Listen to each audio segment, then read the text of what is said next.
Israël est arrivé devant ces situations-là dans un bon état économique. Seulement 3% de chômage, un rapport entre la dette et la production très faible de 60%. Il n'y a pratiquement pas de pays de l'OCDE qui fait comme ça. Tout de suite, nous retrouvons notre économiste préféré, j'ai nommé le docteur Daniel Guggenheim, qui n'a de cesse de lire la presse pour nous rassurer, en tout cas pour nous donner des nouvelles du front concernant l'économie en Israël. Daniel Guggenheim, bonjour. Bonjour. Alors, où en est-on de l'activité économique depuis le début de la guerre ? Sûrement nos auditeurs ne vont pas se douter des informations que je vais donner. Mais ce qui est intéressant quand même, c'est que maintenant on a des chiffres scientifiques qui prouvent ce que les gens ressentent. D'abord, la première chose, il y a une baisse de 30% de la consommation des Israéliens. D'habitude, par semaine, je parle des dépenses par carte de crédit qui sont la plupart des dépenses, on a 9 milliards de shekels. Et la première semaine de la guerre, on a eu les chiffres cette semaine, on est passé à 6 milliards. Donc c'est une baisse de 30%. Les secteurs les plus affectés sont bien sûr premièrement le secteur par exemple de la restauration. 85% de baisse dans la restauration. L'ameublement, tout ce qui est les achats pour la maison, 70%.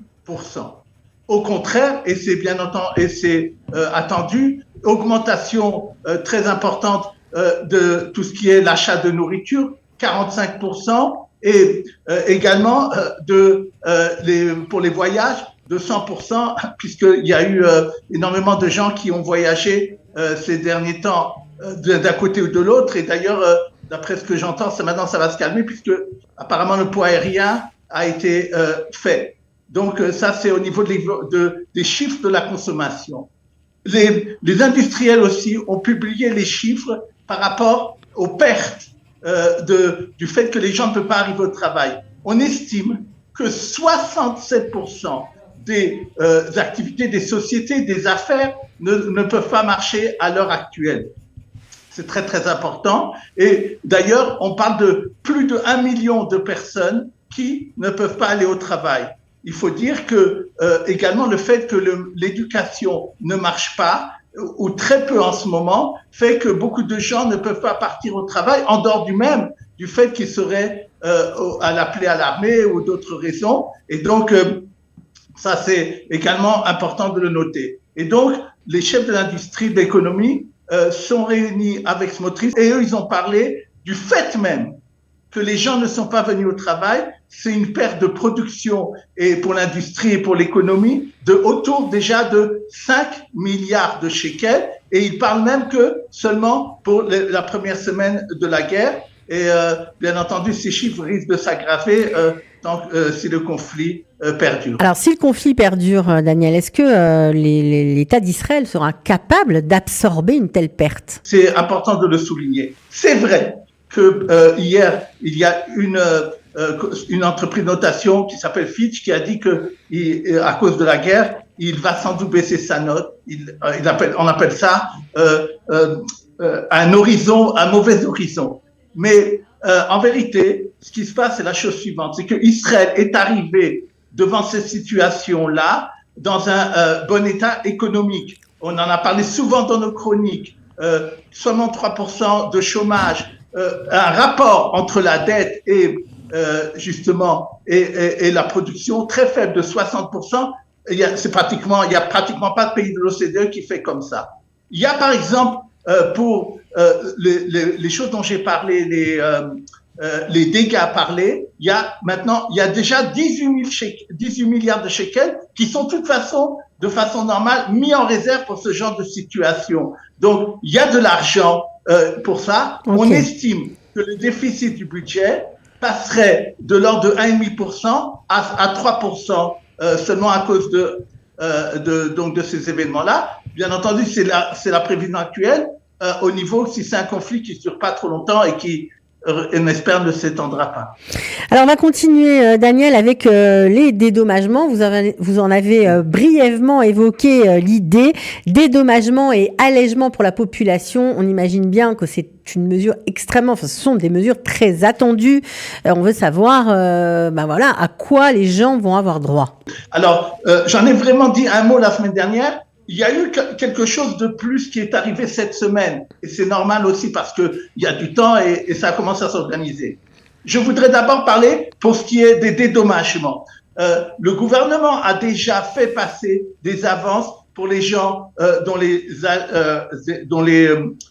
maisons ont été détruites ou des gens qui doivent malheureusement partir de leur endroit parce que c'est dangereux, que ça soit dans le sud ou dans le nord. L'État a pris sur lui de les loger dans les hôtels. Donc, les choses les plus urgentes, d'après ce que la presse financière dit, ça a été déjà pris et financé par le Trésor. Au niveau des dédommagements généraux, nous avons parlé juste avant du fait que les gens n'arrivent pas. J'ai énormément de questions qui me demandent, que ça soit de la part des salariés ou de la part des entrepreneurs, qu'est-ce qu'on fait avec nos salariés? C'est-à-dire, est-ce que c'est nous qui les payons? Est-ce que c'est l'État qui va payer? Est-ce qu'on aura une situation comme dans le Corona où l'État va payer à la place des entreprises le salaire des employés, ce qui est, par exemple, dans la restauration dont j'avais parlé, 85% des gens ont été mis, ce qu'on appelle en khélat, c'est-à-dire provisoirement, les patrons leur disent ne venez pas au travail parce que nous n'avons pas de clients pour les recevoir. Alors, c'est en discussion. On ne sait pas, on s'en doute qu'à la fin de la semaine, qu'on aura exactement le plan que le ministre des Finances donnera. Je voudrais rappeler, par exemple, quand on parle des dédommagements, que, par exemple, le Sud, qui a été extrêmement frappé, et donc d'ailleurs, 70% des légumes vont de là-bas. C'est pour ça d'ailleurs qu'on ressent un manque dans certains endroits. C'est que eux, ils disent que même ce qu'on leur avait promis avant la guerre n'était pas encore arrivé point de vue des dédommagement, puisqu'il y avait un accord entre les agriculteurs et l'État pour la réforme de l'agriculture. Et donc, moi, j'espère que ça arrivera. Mais les choses les plus urgentes ont été faites. Ils sont en train de tracer le contour exactement des dédommagements, ce qu'on appelle collatéral, je dirais indirect. Pour ce qui est des allègements, je voudrais le redire. D'abord d'administration, en gros, on peut dire tout ce qui est des ministères, tout ce qui est des impôts, tout le système bureaucratique a dit on va donner 1 mois à peu près pour les gens pour s'organiser. Donc, si quelqu'un, par exemple, je donne un exemple, il avait un permis de conduire qui devait s'arrêter, automatiquement, il sera prolongé. Et c'est vrai pour l'ensemble des choses. En tout cas, c'est ça que officiellement a été publié et c'est important puisque ça enlève l'angoisse des gens. Bien sûr. Donc, ça, c'est au niveau de ce que l'État a fait pour alléger, pour justement permettre à l'ensemble de la population de passer cette période-là. Alors, quelles sont, juste pour finir, Daniel, si on peut résumer les conséquences de la guerre, les conséquences financières de la guerre, quoi. La première chose que je voudrais dire et que la presse financière passe beaucoup, c'est que le dollar, pour la première fois depuis 8 ans et demi, est passé officiellement au-dessus de 4 shekels.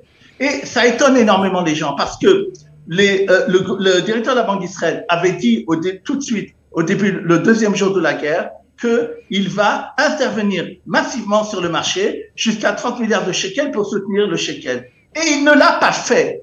Et moi, au contraire, j'ai vu dans la presse que les institutionnels continuent à investir à l'étranger. Et donc, c'est ça aussi, à mon avis, qui fait baisser le shekel. Et la presse ne comprend pas pourquoi la Banque d'Israël ne fait pas ça. D'ailleurs, une des choses dont on parle beaucoup la semaine prochaine, la Banque d'Israël doit prendre sa décision sur les taux d'intérêt et on pensait justement que les flux d'inflation qui ont été très très bons au mois dernier lui permettraient de baisser les taux, ce qui est très très important pour les gens. Je voudrais dire, puisqu'on parle de finances, que les banques publient de plus en plus d'allègements qui sont pas suffisants d'ailleurs d'après pour les députés et pour les ministères et ça va, j'espère qu'il y en aura plus, mais en gros là aussi puisqu'on parle de finances, les banques essayent de montrer au public en tout cas qu'ils sont attentifs à leurs demandes. Donc ça c'est au niveau du shekel. Dernière chose, au niveau de la bourse, les marchés financiers sont extrêmement volatiles. Des fois, ça monte, des fois, ça baisse. Aujourd'hui, c'est stable. Mais ce que je voudrais dire, c'est que surtout, et les économistes le disent, ne pas paniquer et ne pas prendre des décisions qui seraient au contraire faire perdre son portefeuille. J'ai eu des questions à ce sujet-là et tout le monde dit ne prenez pas maintenant de décisions parce que souvent on a vu dans les guerres qu'après au contraire ça a énormément marché. Je pense que vous allez être écouté, Daniel. En tout cas, merci. Donc pas de panique, on ne prend pas des décisions à la légère, on attend. Merci d'avoir été avec nous, Daniel, et on se retrouve bien sûr la semaine prochaine. En attendant, faites attention à vous. Merci.